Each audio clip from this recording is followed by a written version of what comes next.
kami yang ada di lapangan itu sesungguhnya dai itu apa, kembali ke fungsi kita ini. Dai Kamtibmas itu kan visinya kan menjadikan dai yang ada itu sebagai pendakwah yang dapat mengajak dan membina umatnya untuk dapat mewujudkan lingkungan aman, tertib, dilandasi dengan nilai-nilai keislaman, Pancasila, Undang-Undang Dasar 45 dalam rangka mewujudkan negara kesatuan Republik Indonesia. Itu yang kita pegang. Kemudian atas masalah itu ya kembali, kalau yang pertama kalau kita landasi dari peraturan itu kan namanya mereka mempunyai kewenangan ya. Jadi Kemenak punya kewenangan, kemudian Kanwil juga di wilayah punya kewenangan. Nah, demikian juga dari MUI itu secara fatwa, itu secara teknis keagamaan juga mempunyai otoritas untuk memberikan pendapat. Nah, di masyarakat ya tinggal kita mengkomunikasikan aja dan kita bisa memediasi dengan masalah-masalah yang seperti yang dihadapi. Kita yang luwes saja. Misalnya saja yang nomor satu kalau bisa targetnya itu kan ya berhubung adanya pandemi, ada peningkatan angka kejadian COVID-19 yang meningkat, kalau bisa kan disesuaikan betul memang yang zona merah ya sholat di rumah. Itu target yang kita sampaikan, sosialisasikan ke masyarakat. Allahu Akbar, Allahu Akbar, Allahu Akbar. La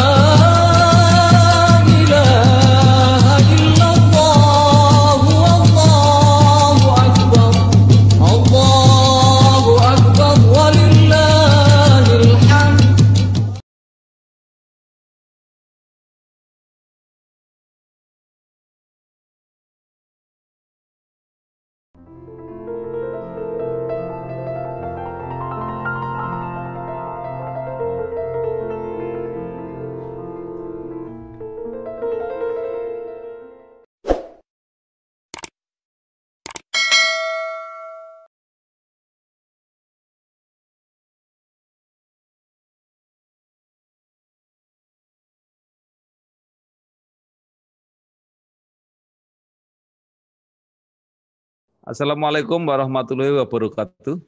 Bersama saya Bambang Sadono di channel Bangsa TV yang terus ingin mencatat prestasi, mendorong kreasi, dan membangun motivasi. Kami sedang mempersiapkan beberapa video untuk mengisi kegiatan bulan Ramadan sekaligus merayakan Idul Fitri. Kami sudah bersama dengan Bapak Haji Sun Jok San. Iya. Ternyata nama ini adalah kependekan dari Sunardi Joko Santoso. Alhamdulillah.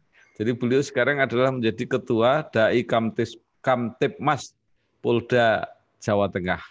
Apa kabar, Pak? Alhamdulillah, kabar baik, semangat seperti Pak Bambang Sadono. Jadi sebelum kita berdialog lebih lanjut, mungkin saya bisa diberi cerita bagaimana asal mula Bapak bisa menjadi Dai Kamtibmas Polda Jawa Tengah. Ya, itu diawali dari sejarah saja bahwa sebelum ke Dai Kamtibmas memang bergelut dalam bidang dakwah. Ya. Kemudian rumah besar saya di Lembaga Dakwah Islam Indonesia. Nah, kemudian kebetulan pada tanggal 6 Agustus ini tahun 2020, Polda mengundang 3 ormas besar yang ada di Jawa Tengah ini, dari PWNU, kemudian Muhammadiyah, dan LDI, diundang bersama-sama bicara dengan Polda tentang masalah Kamtibmas. Nah, kalau menurut GBHN 99 kan partisipasi terhadap keamanan dan ketertiban masyarakat itu kan harus ditingkatkan. Ya. Di samping itu juga karena dari atasnya juga ada keputusan Kapolri nomor 3 tahun 2015 itu tentang pemolisian masyarakat. Ya. Maka dalam rembukan itu diminta kita itu bagaimana untuk mewujudkan dasar hukum itu, juga untuk meningkatkan Kamtibmas yang ada di Jawa Tengah ini. Akhirnya disepakati dari Polda bersama 3 kekuatan ormas Islam ini, yang sungguhnya bukan harus 3 itu, tapi paling tidak itu embrionya. Itu embrio ini kemudian sepakati dibentuk lengkapnya itu FKPM Dai Kamtibmas. FKPM itu singkatan dari Forum Kemitraan Polisi Masyarakat, Dai Kamtibmas. Nah, di situ akhirnya 3 pengurus ini rembukan semuanya, perwakilan-perwakilan yang ada, kemudian di situ tersepakati saya ditunjuk sebagai pimpinan Dai Kamtibmas untuk Jawa Tengah ini. Begitu, Pak. Kalau Bapak ketuanya, anggotanya siapa saja, Pak? Dan berapa Dai Kamtibmas se-Jawa Tengah? Kalau di dalam keputusan Kapolda itu kalau jumlah personelnya ya sampai 33. Ya, kalau kita urut dari yang pertama itu dari pelindung, yaitu Bapak Irjen Polisi Dr. Andes Ahmad Lutfi, SH SSTMK, kemudian pembinanya Pak Kombes Polisi Lafri Prasetyono, SIK.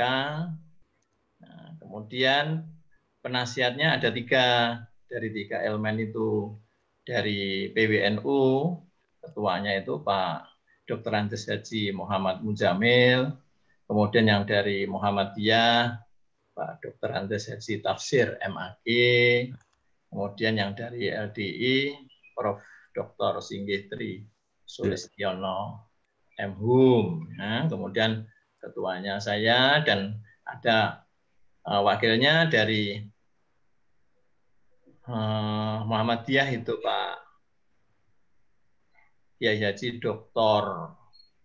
A. Hasan As'ari Ulama IMAG, ada Kiai Haji Nur Akhlis LC MPD dari PWNU, kemudian dari Polda juga ada Haji Hasin Setiawan SAG MH. Kemudian dilengkapi semuanya itu, pokoknya setiap bidang itu terdiri dari 3 elemen, Muhammadiyah, NU, dan LDI. Demikian juga sekretaris, bendaharanya, dan seterusnya ke bawah. Ya, baik. Terima kasih atas penjelasan ini. Nah, sekarang langsung aja kita mendiskusikan mengenai masalah-masalah yang dihadapi oleh masyarakat ke depan yang akan segera kita hadapi. Ini adalah Idul Fitri dan terutama sholat Idul Fitri. Nah, ini kan ada beberapa imbuan-imbuan yang mungkin perlu menerjemahkan secara secara arif dan tepat. Pertama, imbuan dari Menteri Agama yang mengatakan bahwa sholat Idul Fitri hanya diperbolehkan di daerah zona yang COVID-nya hijau dan kuning. Kemudian di Jawa Tengah ada imbuan MUI, sebaiknya jangan dilakukan di lapangan, lebih baik di masjid atau musola. Kemudian yang terbaru adalah himbauan dari Kanwil Kemenak, mengingat masih potensialnya klaster-klaster COVID di beberapa tempat ketika tarawih itu, maka kalau bisa lebih baik sholat di rumah saja. Nah, ini bagaimana menurut Pak Sun Joksan ini menjelaskannya kepada masyarakat?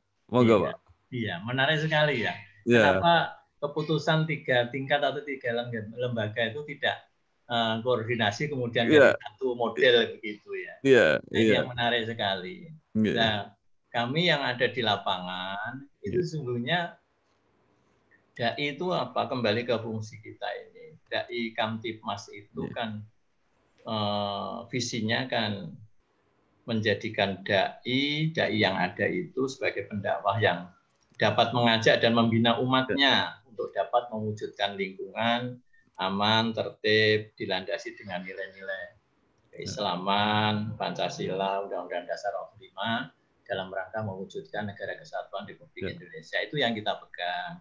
Kemudian atas masalah itu ya kembali, kalau yang pertama kalau kita landasi dari peraturan itu kan namanya mereka mempunyai kewenangan ya. Jadi Kemenak punya kewenangan, kemudian Kanwil juga di wilayah punya kewenangan. Nah, demikian juga dari MUI itu secara fatwa, itu secara teknis keagamaan juga mempunyai otoritas untuk memberikan pendapat. Nah, di masyarakat ya tinggal kita mengkomunikasikan aja dan kita bisa memediasi dengan masalah-masalah yang seperti yang dihadapi. Kita yang luwes saja. Misalnya saja yang nomor satu kalau bisa targetnya itu kan ya berhubung adanya pandemi, ada peningkatan angka kejadian COVID-19 yang meningkat, kalau bisa kan disesuaikan betul memang yang zona merah ya sholat di rumah. Itu target yang kita sampaikan, sosialisasikan ke masyarakat. Tapi kalau di masyarakat itu ada nego-nego, masa mau sholat di rumah lagi. Wah, kita ya harusnya di sholat lah. Mereka yang suka di masjid, ya kita nggak perlu bersih tegang, ya biarlah sholat di masjid. Tetapi kita memberikan penjelasan bahwa tidak seperti keadaan normal. Jadi jaga jarak ya ada, cuci tangan ada, pakai masker ada, dan volumenya itu disesuaikan dengan kapasitas kemampuan masjid yang ada.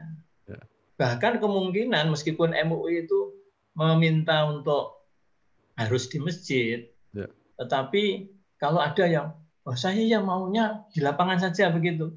Nah, ya kita ya yang luas saja gitu. Ya sudahlah kalau memang inginnya di lapangan, cuma di lapangan modelnya panitia harus dijaga jangan sampai mengundang kerumunan. Jadi persoalannya kan MUI itu sholat tidak di lapangan kan menghindari kerumunan yang ada karena itu ada potensi. Kalau sudah di lapangan itu kan menganga ya terbuka begitu. Jadi mungkin panitianya kemudian langsung ngitung wah satu lapangan ini 1.000 orang bisa lah gitu misalnya. Nah, inilah yang diperlu ada edukasi kepada masyarakat, ada pembekalan para dakwah itu untuk bisa bicara yang enak gitu, yang rembukan, yang kepenak sesuai dengan situasi kondisi dan selera masyarakat yang ada, tapi yang tetap protokol kesehatan. Salah satu yang disampaikan Kemenak itu panitia ternyata pengalaman misalnya ketika sholat tarawih dan sebagainya itu sering kewalahan untuk mengendalikan protokol kesehatan. Apalagi kalau sholat Idul Fitri itu ada kemungkinan masuknya orang-orang yang tidak dari komunitasnya. Jadi mungkin pendatang, mungkin itu kan nggak mungkin ditolak. Nah, inilah salah satu akhirnya berkesimpulan bahwa terlalu berisiko untuk baik sholat di lapangan maupun sholat di masjid. Sehingga Pak Kakanwil Kemenak menyatakan sebagai contoh saya tidak akan menjadi khatib ketika sudah ditetapkan sebagai khatib, saya ingin sholat di rumah. Bagaimana pendapat Bapak? Iya, itu betul. Jadi nomor satu menghadapi situasi seperti ini adalah pengendalian. Dan pengendalian yang dilakukan oleh tokoh. Nah, tokoh ini harus matang di dalam perencanaan penyelenggaraan sholat Id itu. Jadi misalnya saja dari tingkat negosiasi, kemudian mereka, wah enggak apa-apa gitu. Ya kemudian kita pakai komitmen. Nanti kalau terjadi suatu ledakan, Anda bertanggung jawab di muka hukum. Gitu. Jadi harus ditegaskan, dijalankan, diarahkan ke hukum. Jadi risiko-risiko kerumunan yang ada itu pasti ada tuntutan hukum yang menimbulkan kecelakaan di masyarakat. Ini harus diperingatkan. Nah, kalau sudah semacam itu kan kita harapkan para pengurus, para khotib akan merinding, akan terlibat. Nah, makanya bisa saja seperti Pak Kakanwil kalau memang ternyata tidak sesuai dengan komitmen, membahayakan, saya tidak jadi khotib aja gitu. Dan itu enggak apa-apa karena itu kan sholat sunnah, tidak sholat Jumat, sholat wajib. Begitu saja. Jadi artinya kita lentur saja tapi tegas gitu ya. Dan kita harus bertanggung jawab. Dan kalau orang yang sudah mencela-menceli atau meliar-liur kita enggak bertanggung jawab ya udah enggak. Dan itu nanti kita koordinasi sama aparat keamanan. Ya, aparat keamanan nanti yang akan menanting kedua kali yang dengan tegas. Itu mereka akan berpikir. Jadi itu persis yang dikemukakan Pak Kakanwil Kemenak. Beliau mengatakan bahwa baik dari kementerian maupun dari Kanwil itu memang hanya bisa menghimbau, karena yang menegakkan hukum di lapangan itu selain pemerintah daerah juga aparat kepolisian. Nah, jadi ini Bapak ini wilayahnya, jadi karena Kamtipmas. Terus gimana sebaiknya Pak? Apakah ada antisipasi, koordinasi gitu? Oh iya, jadi kita koordinasi dengan tokoh-tokoh yang ada. Jadi gini, seperti contoh aja, karena kita itu induknya dari 3 komponen ormas yang ada. Artinya kan kita mempunyai basic yang ada itu. Basic yang ada. Nah, basic itu akan menggerakkan komunitasnya masing-masing. Yang dari perwakilan NU, dari Kamtipmas perwakilan NU, dia akan menggerakkan yang ada di komunitas NU, kemudian Muhammadiyah, kemudian kami juga begitu, yang ada di LDI juga memberikan edukasi, memberikan batasan-batasan, memberikan aturan-aturan. Gitu. Baik, kemudian yang selanjutnya biasanya setelah sholat Id itu sepanjang bulan Syawal itu kan digunakan silaturahmi halal bihalal. Ya. Nah, itu juga ada aturan dari Mendagri yang melarang open house, halal bihalal harus di rumah sendiri, keluarga besar dan sebagainya. Nah, tetapi di masyarakat tetap saja, Pak, mereka tetap aja merencanakan halal bihalal itu. Nah, ini juga bagaimana cara memberi penjelasan kepada mereka. Iya, jadi memang karena kembali pada keterbatasan kewenangan kita adalah mengedukasi, memberikan motivasi, membuka pikiran mereka ada di masyarakat. Ya, dari situ yang kita perankan menurut bidang ilmunya masing-masing. Jadi kalau insya Allah kalau yang bicara para kiai, para ustadz, ulama itu mungkin ya lebih didengar, lebih didengar. Dan di samping itu juga landasannya kan sudah ada secara keilmuan, secara hukum kausal sebab akibat itu juga ada. Hanya diingatkan saja. Jadi manfaat mudorot. Manfaat kita itu bersilaturahim, bersama-sama, kumpul semua keluarga, itu manfaatnya juga nyes betul memang manfaat. Tetapi resikonya, dan risiko itu Allah sudah memberikan contoh-contoh yang jelas gitu. Yang paling jauh contohnya adalah di India begitu. Yang sudah landai sampai turun tapi melonjak dan melebihi puncak yang pertama. Yang kemudian yang kemarin yang saya baca, kalau di Malaysia malah gelombangnya sudah yang ketiga gitu. Ya itu kalau di India kedua, kali ini ketiga. Mudah-mudahan di Indonesia terkendali aja lah atas doa kita semua dan kehati-hatian. Ini yang perlu kita buka. Kemudian kan akhir-akhir ini berita mulai lonjakan walaupun mungkin masih dianggap kecil kan sudah terjadi. Sudah terasa. Jadi ada klaster pemudik itu sudah itu. Nah, apakah ini tidak menjadi referensi baru ketika keputusan itu diambil dengan perhitungan beberapa waktu yang lalu, kemudian ada perkembangan itu gimana cara menyesuaikannya, Pak? Ya, kita kembali kepada fakta yang ada di lingkungan itu. Kalau misalnya jelas itu merah, jelas itu panitianya tidak bisa mengendalikan, kemudian ada contoh-contoh semacam itu. Kenapa kita tidak sholat di rumah saja? Justru di rumah saja itu malah lebih baik, lebih aman. Daripada kita lebaran, tapi nanti lebaran tidak karu-karuan. Nah, itu mah. Nah, ini yang perlu kita jelaskan. Tapi ya kembali, di antara 200 juta lebih masyarakat Indonesia seperti ini, atau di Jawa Tengah khususnya, itu kan cara pandangnya kan beda-beda. Nah, ini tinggal ya kita kembali, kita kemampuannya edukasi. Yang paling kita harapkan nanti adalah dari aparat.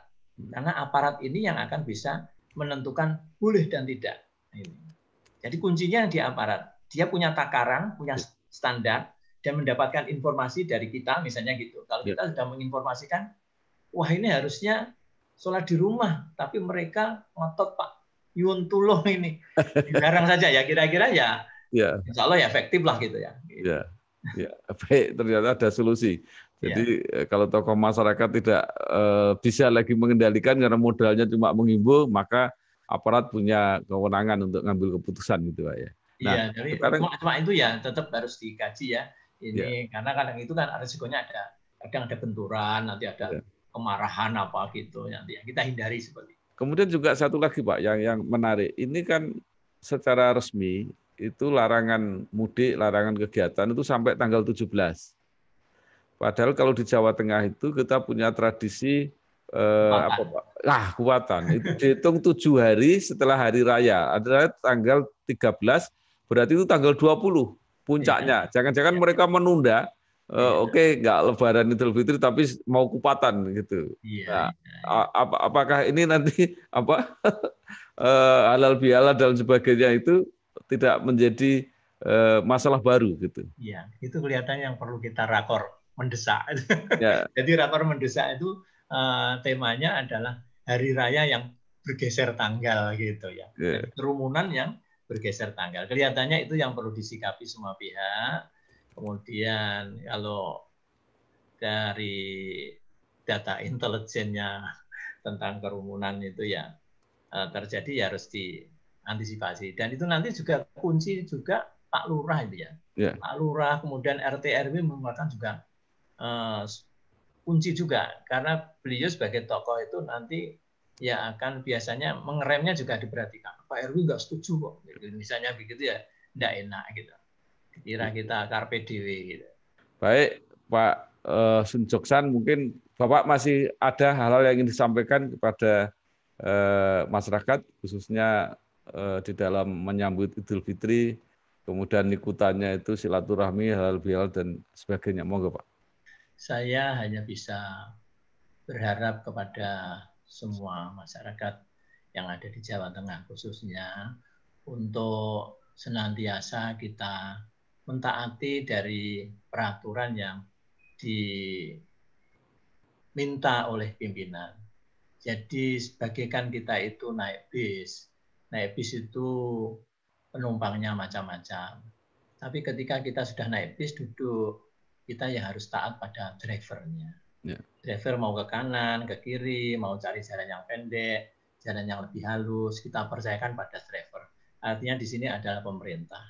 Itu pun sesuai dengan ayatnya di dalam Al-Quran, surat An-Nisa ayat 59, ya ayyuhalladzina amanu atiullaha wa atiur rasulah wa ulil amri minkum. Orang beriman, taatlah kepada Allah, pada Rasul, dan pada pemimpin di antara kamu sekalian ini yang mengatur.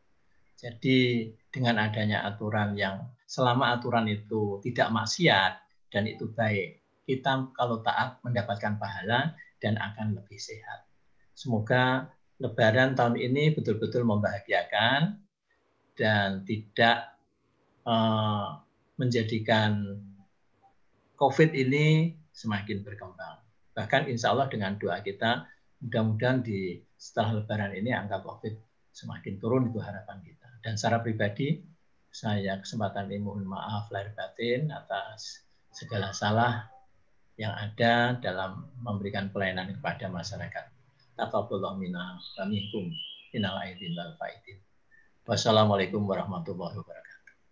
Terima kasih sekali Bapak Haji Sun Joksan, kependekan dari Sunardi Joko Santoso, Ketua Dai Kamtibmas Polda Jawa Tengah, yang telah memberi pencerahan kepada kita semua, mudah-mudahan bermanfaat. Sekali lagi terima kasih. Wassalamualaikum warahmatullahi wabarakatuh. Waalaikumsalam warahmatullahi wabarakatuh. Sampai ketemu lagi. Oke. Matur nuwun, Pak.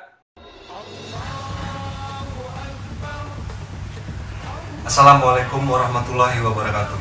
Saya Sugiono, anggota fraksi Gerindra, Dewan Perwakilan Rakyat Republik Indonesia, mengucapkan selamat Hari Raya Idul Fitri 1 Syawal 1442 Hijriah. Mohon maaf lahir dan batin. Assalamualaikum warahmatullahi wabarakatuh.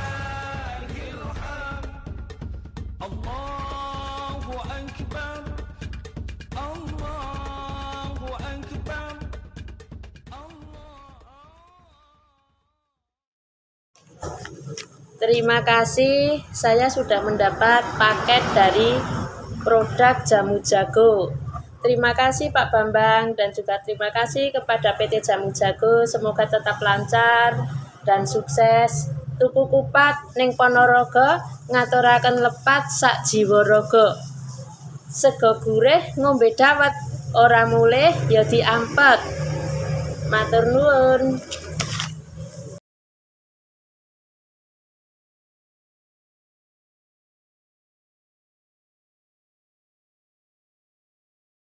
Jujur ya, aku bangga loh sama kamu. Ah, biasa aja kali, Rin. Kamu hebat, akhirnya berani memulai usaha open PO brownies keju resep andalanmu. Begitulah, Rin. Mungkin momennya baru dapat sekarang. Kenapa nggak dari dulu sih? Brownies keju bikinanmu endes banget. Panjang ceritanya, Rin. Keputusan aku untuk fokus memulai usaha brownies ini selalu ada aja kendalanya. Beresin skripsi lah, lembur kerja, bantuin Reno bikin tugas akhir, makan malam bareng. Ih, aku gak ada apa-apa kok sama dia. Percaya Mbak Chef Gendis. Terus kenapa akhirnya kamu bisa yakin memulai usaha ini? Sekarang aku punya modal yang kuat, Rin, dan dijamin. Dijamin siapa, Dis? Jamkrindo, jaminan kredit Indonesia. Setiap modal usaha kredit usaha rakyat mendapatkan penjaminan Jamkrindo. Awali usahamu, tumbuhkan bisnismu. Jamkrindo, solusi UMKM menuju sukses. Silakan dicoba. Dijamin endes.